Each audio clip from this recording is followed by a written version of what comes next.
বলছিল যে ঠিক আছে, কোনো চিন্তা নেই, আমরা আছি বলে কি একটা মন্ত্র পড়লো, পড়ে সব পুকুরে জল করে দিল। আর যে জায়গা যতটা গর্ত করেছিল ওই জায়গা দিয়েও জল উঠতে শুরু করলো। সবাই গর্ত করলে একটা গুহা বানিয়ে নিল, ইট দিয়ে ঘিরে ফেলে একটা গুহা বানিয়ে নিল। ব্যাস, সবাই মিলে খুশি। ফের অনেক ভোরে, তখন বাজে ভোর 4টে। ওই ভোর 4টে দেখছে যে সব গাছপালা আস্তে আস্তে আস্তে আস্তে করে মরে যাচ্ছে।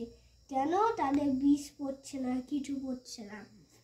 তারপর ফের এলিয়েনা বললো ঠিক আছে বলে বিষ দিয়ে দিল গাছে। বিষ দিয়ে বিষগুলো গাছগুলো ফের আগের মতো হচ্ছিল।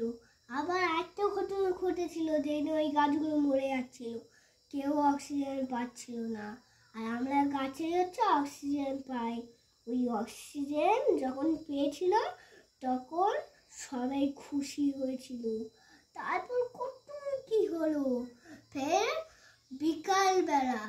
বিকালবেলা হচ্ছে দেখছে যে একটা জেসিপি এসে হালকা গর্ত খুঁড়ছে। কেন? একটা জায়গায় হচ্ছে পাইপ বসাবে। ঘুমিয়ে পড়েছে বোন? বোনকে গল্প শোনাচ্ছ? শোনা। তারপর হচ্ছে পাইপ বসালো। কেন? সবাই যে পটি টয়লেট করে এটা কোথাও যায় না, তাই জন্য একটা পাইপ বসানো। সব কাঠের বাড়িঘর ছিল, তাই না?